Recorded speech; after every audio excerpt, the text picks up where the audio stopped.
নমস্কাৰ বন্ধু বান্ধৱীসকল আজি জিএনএম এন্ট্ৰেন্সৰ কাৰণে কেইটামান কোৱেশ্চন আনসাৰ কৰিম যিবোৰ পৰীক্ষাৰ কাৰণে অতিকৈ গুৰুত্বপূৰ্ণ গতিকে আপোনালোকে এবিলাক কোৱেশ্চন চাই যাব এক নম্বৰ কোৱেশ্চনটো হল যে কিহৰ বাবে গাখীৰৰ সোৱাদ টেঙা হয় অপচন বিলাক চাই লব এনসাৰটো হ'ব এচিটিক এচিডৰ উৎপত্তিৰ কাৰণে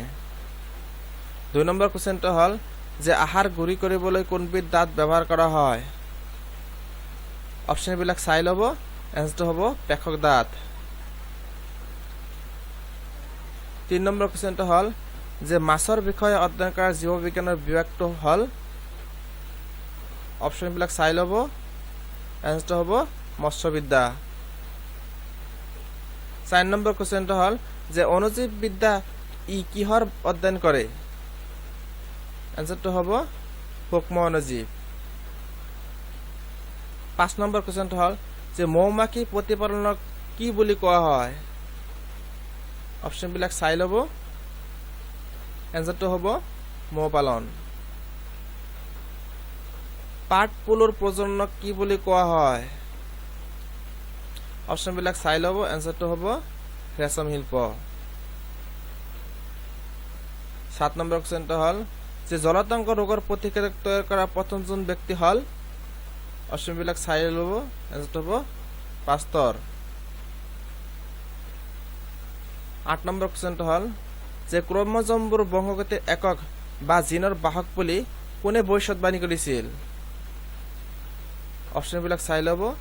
এনসাৰটো হ'ব ডব্লিউ.এছ. কাৰ্টন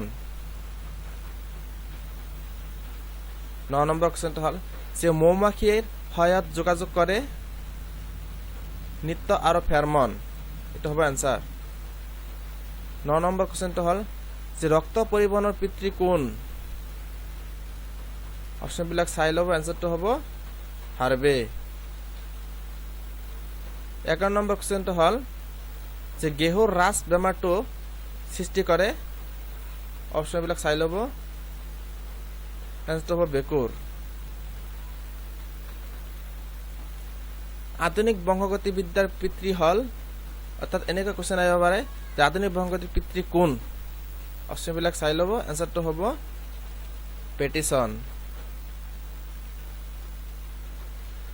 অস্ত্ৰোপচাৰৰ পিছত জন্ম হোৱা শিশুক কি কোৱা হয় এই অপচন বিলাক চাই লব এনসাৰটো হ'ব সিজাৰিয়ান শিশু 14 নম্বৰ কোৱেশ্চনটো হল যে আমাৰ দেহত কিমান লিটাৰ তেজ থাকে অপচন বিলাক চাই লব এনসাৰটো হ'ব 5 লিটাৰ অদ্যাপি আৱিষ্কৃত মানৱ দেহৰ দুৰ্লভ ৰক্তদল অৰ্থাৎ ব্লাড গ্ৰুপ কি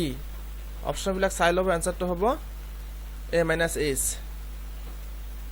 থ্যাংক ইউ বন্ধু বান্ধৱীসকল আৰু নতুন নতুন নোটিফিকেশন পোৱাৰ কাৰণে মোৰ চেনেলটো সাবস্ক্ৰাইব লাইক আৰু শেয়াৰ কৰি দিব